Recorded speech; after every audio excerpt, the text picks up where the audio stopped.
Ladies and gentlemen, people of the internet, welcome back to yet another episode of Crypto Over Coffee. I hope you're doing well today, and if you're new here, every Saturday we break down the latest news and the hottest topics in the world of technology and cryptocurrency over a cup of delicious coffee, which I have very little left right now, but I have it.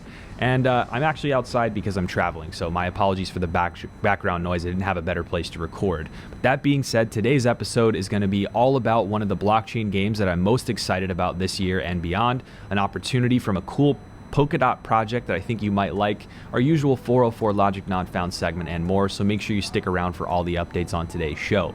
If you like crypto, please subscribe to the channel, hit the bell notification button, or follow the podcast on your platform of choice so you can get a heads up whenever I post new episodes of Crypto Over Coffee. And that's every Saturday, by the way. Just a friendly reminder as well, please be aware of scammers in the comments posing as me and other crypto YouTubers on YouTube. Also across Instagram, Twitter, Telegram, people pretending to be me. I will not ask you to buy something, and I will not ask you to pay me for sponsored reviews and stuff like that. So if the comment does not have the name highlighted like you see here on the screen, it's not me, and you can report them. Please be safe out there, folks. Now, in partnership with the folks at Keystone, I give away a Keystone tablet steel seed phrase backup in every episode by picking a random comment from the video. And just for transparency, the product is only available in select regions, so if you win and you're from an unsupported region, I will send you some Bitcoin instead. The winner of last week's giveaway, that being said, is here on the screen by random draw, so big congrats, and I will be in touch. Now, the headline of today's video probably has you eagerly awaiting the blockchain gaming and metaverse project that has crossed my radar, and without further ado, that game is not the plane that's flying over and making everything really annoying, but that game is Dami Online. And for those of you who follow me on Twitter, and if you don't, you should, you will remember that I shared a story about how I originally learned about the idea of in-game economics and the ownership mechanics of in-game items. And that game was Runescape, the classic MMORPG game based in medieval fantasy land. And when I saw the early images and video from Dami, I immediately felt that excitement in my gut that I used to have playing RuneScape. Dami is that same style of massive multiplayer online role-playing game set in a sort of medieval fantasy style. In fact, it's even stylistically, graphically, a lot like OG RuneScape, which I love, and that's probably because one of the main developers on the team is from the RuneScape team. So I've long campaigned that RuneScape should allow users to own some, if not all, their in-game items as NFTs, because it would benefit both the users and Jagex, the company behind RuneScape.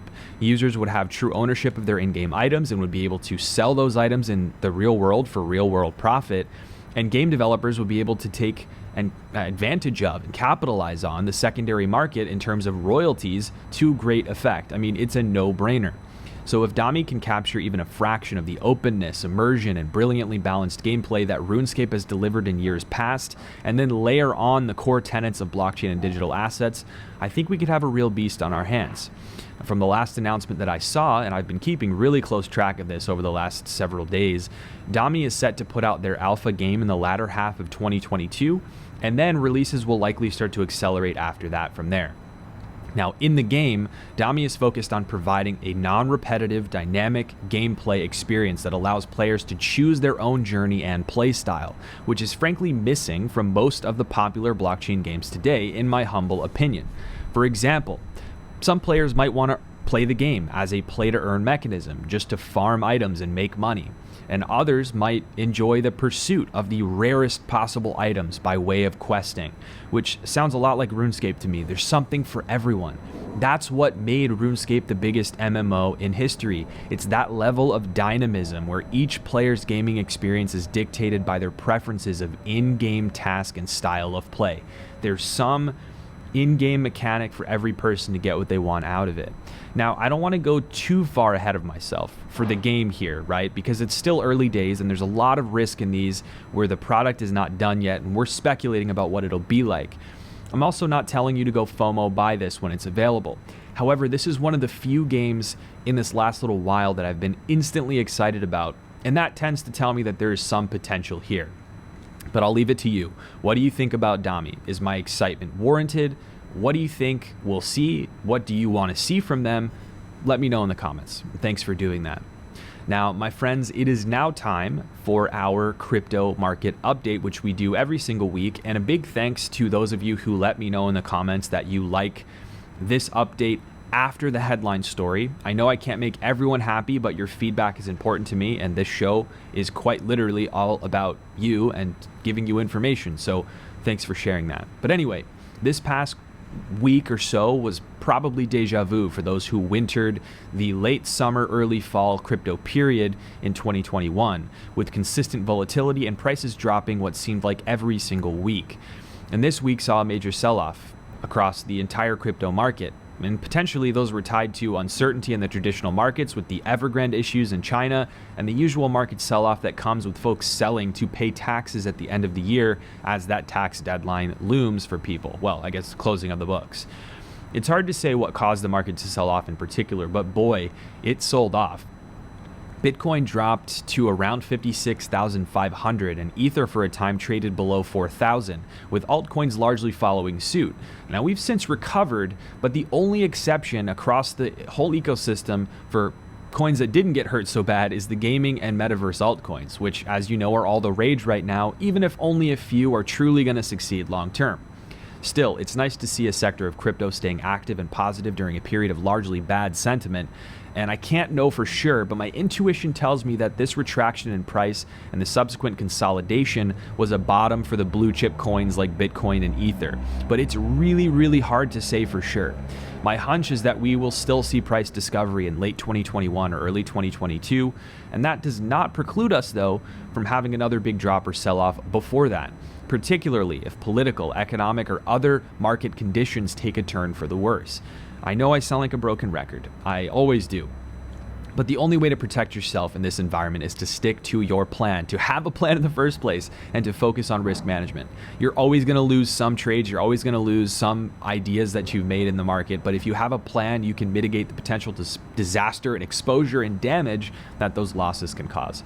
So please be safe out there, folks. That is the most important thing.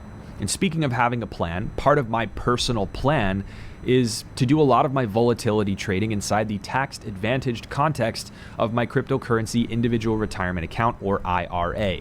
For USA folks like myself, a pre-tax crypto IRA, for example, can let me trade cryptocurrency without accruing capital gains or losses with each trade event.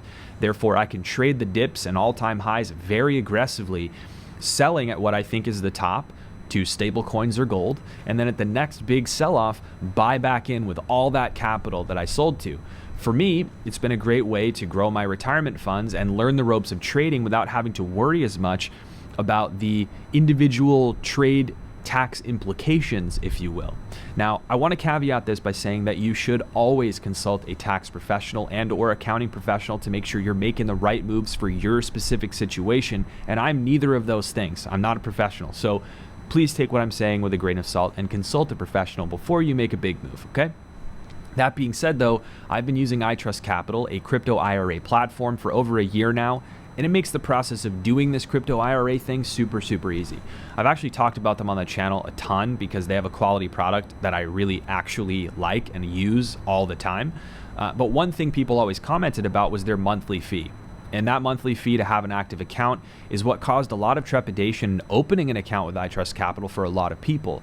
And that being said, iTrustCapital just announced recently that those monthly fees are no more. Now, users can create and maintain their iTrustCapital account without a fixed monthly fee to contend with, and this is the first of many new features and updates that are coming to iTrustCapital. So if you're interested in checking out their service, you can use my affiliate link in the description and pinned comment below to get $100 USD worth of Bitcoin for funding your account. And I wouldn't be recommending something like this if I didn't use it myself and I didn't love it. So let me know what you think. Now, in light of the recent first round parachain auctions in the Polkadot ecosystem, which I've talked about rather consistently on this show, congrats to Akala, by the way, for getting the first slot, I want to draw attention to an awesome opportunity with an up-and-coming project in the Polkadot ecosystem called SubQuery. And I'm going to explain what that is first and then talk about the opportunity. Now, full disclosure up front, I invested a modest amount in SubQuery early on, okay? A modest amount. And I'm not telling you to buy it, just to be clear. I'm just putting this on your radar. SubQuery is just one of those projects that will deliver one of the most critical services and tools to the extended Polkadot ecosystem, and that is providing rich, performant, and queryable data for decentralized applications. And no, it's not an oracle, it's more of a data service. If you've ever heard of the Graph, which provides powerful data indexing technologies for a variety of dApps in the Ethereum space and beyond, SubQuery is in a very similar vein. Build a nice GraphQL API for data, right? It's great. On offer with SubQuery is the core SubQuery network, which provides economically incentivized mechanics for users and services to provide data indexes to the network, such as a curated list of token contracts for a DEX, for example. On top of that, there is a SubQuery projects platform where SubQuery hosts data service infrastructure for users, as well as the SubQuery Explorer, where one can access the various SubQuery projects. And finally, the SubQuery SDK, or Software Development Kit, is used to interact with these core SubQuery services that I just talked about. Now, for those of you who are like, okay, cool, great, but what does this mean, right? Here's the opportunity. SubQuery is also offering a free course called the Hero Course, which provides education for how to use the SubQuery platform and tooling and build stuff, which is a great resource for learning how to get hands-on, and I recommend that you check it out. Builders really need to look at this, and people who are aspiring builders should really use this to become a builder. Folks who take that course might also be in a great position to take advantage of the Gitcoin grant recently announced worth $15,000 to build various things with the SubQuery ecosystem, like a Moonbeam and Aster block explorer. So you build stuff and you get paid. That's about as good as it gets.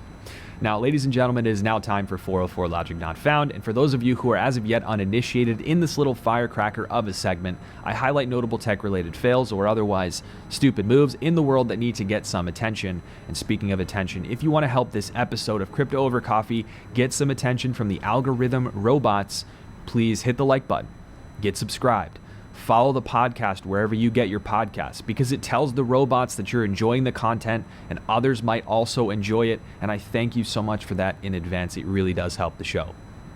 Today's absence of logic is related to the culture of crypto influencers, or just influencers in general, in the world around us, right? And I know I'm technically one of the crypto influencers, but hey, it's self-critique in a way, and that's sometimes good. So the whole point of an influencer, a word that I really despise, to be quite honest with you, is to influence others to do something, and that's usually to buy something. And that to me is derivative of the issue. See, in order to reel you into a video or to a tweet, the incentive is for someone like me as a content creator to be sneaky or borderline dishonest with clickbaity titles or over-the-top negative or positive things to garner views and hype. And this is just nonsense to me. Like when the markets are up 3%, the headline needs to be about a bull market and some crazy price prediction to get them to click, to get people to click. When the markets are down, it's bear market speculation, crypto's going to zero, it's over-the-top fear, uncertainty, and doubt. And I'm not casting stones at any one person here. It's an industry-wide issue. In fact, it's something that happens outside of crypto all the time, all the way up to online publications and TV news who do the exact same thing. The real issue with it, though, is that it encourages emotionality rather than rationality.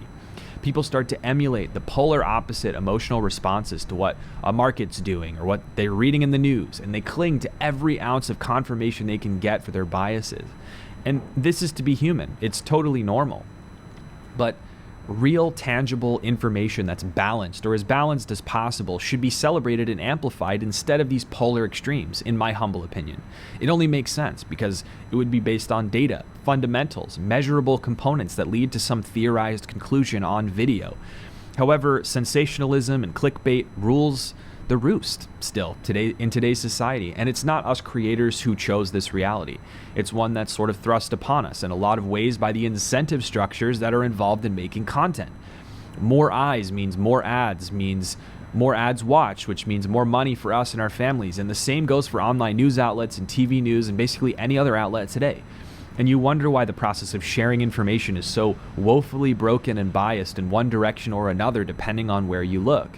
And that issue right there is the real 404 logic not found here. And I pray that one day as a society we come up with a solution to that misalignment of incentives that causes all these problems. So what do you think? Am I way off base here? Let me know in the comments below. All right, my friends, it's time for sponsor time, which I realize, I guess, is ironic because I was just talking about the influencer world. But hey, I got to keep the coffee cup full and the show coming to you every weekend. And I appreciate your time listening to Sponsor Time. First, I want to thank the long-term sponsor of Crypto Over Coffee, Ledn, who offer awesome Bitcoin and USDC savings rates on a savings account product. They offer collateralized Bitcoin loans and a ton more. And Ledn recently announced an increase to their interest rate tiers for Bitcoin and USDC, which have already taken effect. So you get 6.25% APY for up to 1 Bitcoin, 2.25 APY for any balance over 1 Bitcoin, and the USDC savings rate on your full USDC balance is at 9.5%. So I love to see rates going up. Long may that continue. And now part of a new onboarding program means that you can get $10 in USDC if you make a qualifying deposit of $75 and leave it in Ledn for 15 days or more using my link in the description and pinned comment below. So if you want to start earning interest on your Bitcoin or USDC, definitely give Ledn a look, see if it's for you, and thank you in advance for doing that.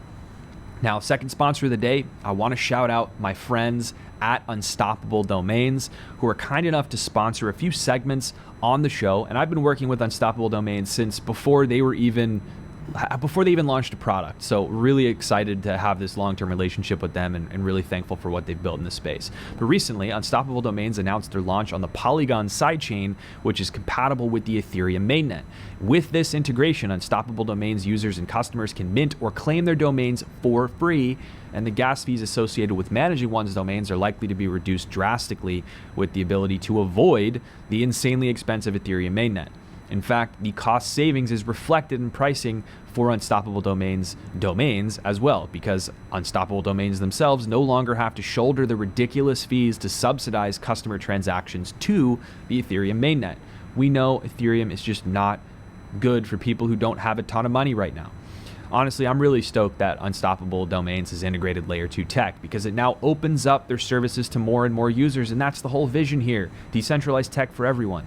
So big thanks to Unstoppable Domains for sponsoring this segment, and if you want to pick up an awesome blockchain-based domain for making crypto payments, receiving crypto payments, or building your own decentralized website, make sure you use my link in the description and pinned comment below.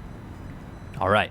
Let's wrap the show up here with some community Q&A. I always answer questions from folks like you who watch or listen to the show, and I've got some questions from last week's episode that I'm going to answer. And I want to remind you, if you have a question, and no question is a dumb question, I love getting questions from you. If you have a question that you want answered on the show, leave them in the comments on YouTube or tweet them to me at Hashoshi4. My DMs are now open, and I'm actively monitoring my DM inbox for questions from Crypto Over Coffee. Let me know where you're from or anything, and then your question, and I'll get to it. All right, let's dive into the questions. All right, folks, we got some questions here. Again, sorry for being outside. I'm traveling, don't have a better place to record, so I'm outside and I'm freezing. So anything for Crypto Over Coffee, I suppose. This first question is from Liad P, and it's DAG or blockchain design. And this is a question that I see a lot online, right? It's, should we be using a directed acyclic graph, a DAG, or a blockchain? The main differences between the two are actually less clear than people think, right? It's not really is one better than the other unilaterally for everything. It's really what's the right tool to solve for a problem, right? And there's overlap, right? If you think about a Venn diagram, in many ways, DAGs compose blockchains in a way, if you think about it. And it's very tangential, it's very abstract, but if you think about it, a DAG is sort of consumed by or an output of a blockchain just in a canonical order. You have blocks of maybe DAG data structures that are chained to one another in canonical order. It's that canonical ordering that I think people are most concerned about. It's, do we want to have one single chain, or do we want to use sharding to split that blockchain into many concurrent paths? Or do we want a true sort of not unstructured, but sort of uncontrolled DAG, like a tangle, for example, in IOTA, to sort of branch and leaf transactions off of each other ad infinitum as the network goes on. So it's really not, is a DAG or a blockchain better or worse? It's what balances are you trying to make, and what trade-offs are you trying to make in terms of the problem that you're solving? As you look at transaction throughput, as you look at security and decentralization, there's always some minor trade-offs and minor design decisions. And so it's not one is better than the other unilaterally. It's about sometimes one being particularly good or being able to be modified to be really good for a certain use case or model that a developer is trying to achieve in a layer 1 or layer 0 network. Okay, so I don't want to go too deeply into like the theory behind it and the data structures behind it, because I think people will just not really care to hear it. But if you want that type of video, let me know. All right. Second question from Alan M. Barry Jr. I've been sending crypto off of MetaMask to smaller exchanges, trying to get the gas fees down to about $30 to $50. When it's time to sell, I won't be held hostage by high fees. Do you think this is a good strategy? So this is basically Alan saying he's moving crypto off of his self-custody wallet in MetaMask to an exchange in order to save on gas fees. The idea is try and take advantage when gas fees are low, get it onto the exchange so then when you sell, you don't have to worry as much about gas fees. Now, if your main priority, your main prerogative is to save on gas fees, I think that's a reasonable approach, right? I would be very careful though doing this for large quantities of crypto, right? If you've got like, I guess it's tough because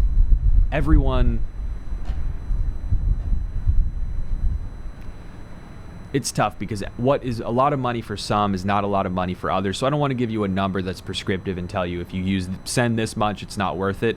Generally, I would say if you're trying to send a small amount of crypto, you need to check for low gas fee time, because you don't want to blow the entire amount that you're sending paying in gas fees, right? So here's the thing, you just need to know the risks, right? You need to put it on exchange. You need to be like, hey, I'm trying to sell this soon, right? Not, I'm going to put this on exchange and wait a year. So just do it carefully. I'm not going to tell you can't do it. I know every person says, oh, you got to have your keys, you got to have custody of your crypto. But if you're looking to sell, you're looking to move out, there's nothing wrong with doing it to save on gas fees. But just be judicious about it, be wise about it, and think about how much you're sending. If you're dropping $10,000 onto an exchange and you're going to leave it for 6 months, I might think twice about that. But that's just my own personal thought. Thank you for your question. All right, we've got another question here from Orenil. Do you have favorite projects in the NFT gaming space that you're willing to share? Yeah, I have a lot of them, and I'm not going to be able to rattle them off the top of my head. All of them, I'll miss a ton, I'm sure. On the metaverse side, though, there's a ton of cool stuff. I just found a project, sort of inadvertently. The team reached out to me. It's like the technology's Passage 3D, really cool 3D worlds. It's going to be pretty significant, and I'll share more about that. I've got a video coming soon, and they've got a project in the Cosmos space that I think is really cool. I think it's called Secret Clans or Sacred Clans. I'm blanking on the name. Network or NetVRK, I've talked about that before. In terms of games, Axie's the OG. I've loved Axie for a long time, invested in them a long time ago. Really love Axie Infinity, and I think they're working on the game still, which I love to see. Dami today I talked about, which is a project that I'm really excited about. Wonder Hero is one that I invested in that I think is cool. Of course, all of these games have a lot of risk, right? You have to think about the fact there's so many games out there, not all of them can succeed. You've seen games like Star Atlas and Illuvium blow up in price long before the games are ever going to get delivered. There's a lot of time before those are going to get delivered. So you have to be very careful and not overextend yourself in games. I think it's a big part of the future, but not every single game is going to survive. Actually, very few of them are. So please be careful. That being said, not telling you to go buy any of these, just giving you some examples. You want to look at the community, you want to look at the roadmap, you want to look at the tokenomics, and you want to look at also the team, right? The team needs to have experience in the gaming space, and they have to be delivering some sort of assets to show you that what they're building is unique and different. They're not just kind of copy pasting stuff or pulling from assets that are out there already in the space, right? So thank you for your question. And the last question, what do you think of the KYC process on these launch pads? I feel like entering them, but KYC puts me off. So the reality is KYC is an unfortunate reality that we all live in. You have to do it if you want access to these sales, and if you're on a platform they're not requiring KYC for launch pads, like launches of new tokens like IDOs,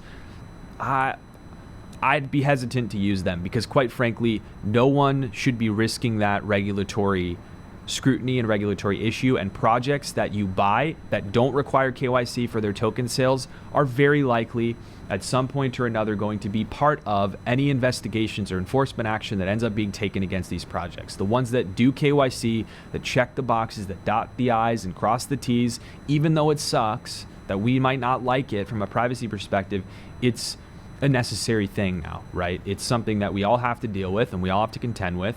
And so, yes, you always have to think about it. There's privacy risk, there's data risk, all of that. And that's the cost in this case of getting into these sales. And I'm not saying I like it, I'm just telling you that's the reality. My recommendation is to limit the spread. So pick a launch pad you like use Chain Boost or Seedify or whatever. Just pick one or pick two max and only KYC and use those, because then you're not KYCing everywhere and you have all this, you're spreading your data out more. Pick a couple, focus it in there, and then I think you can mitigate your risk to the greatest extent without missing on opportunities. Of course, local regulations apply, local rules apply. Just please be careful out there. These sales can go to zero. These tokens can go to zero. They can have no liquidity. So just please be careful. But yes, I agree. The KYC thing is concerning. I'm very careful about it, but I think that's the biggest thing. Is it's necessary. It's something we can't get around, and you just need to mitigate and minimize the amount of data that you're putting out there. And I do that by just doing it in fewer places. So thank you so much for Crypto Over Coffee. Thanks for tolerating the noise. I know it's been windy. There's been planes and stuff. This will be back to normal. Hopefully not next weekend, but the weekend after that. Maybe I'll do a live stream next weekend and I can do it inside if I can get a quiet spot. So please let me know. I'm trying to get away for Thanksgiving travel here, so I'm not in my normal space. Thank you so much for watching. If you have some time to stick around, check out these 2 other crypto videos that I will link to up here on the screen. And if I don't speak to you before then with the video, please wish you and your family a wonderful week ahead. If you're celebrating Thanksgiving, happy Thanksgiving. And until next time, cheers.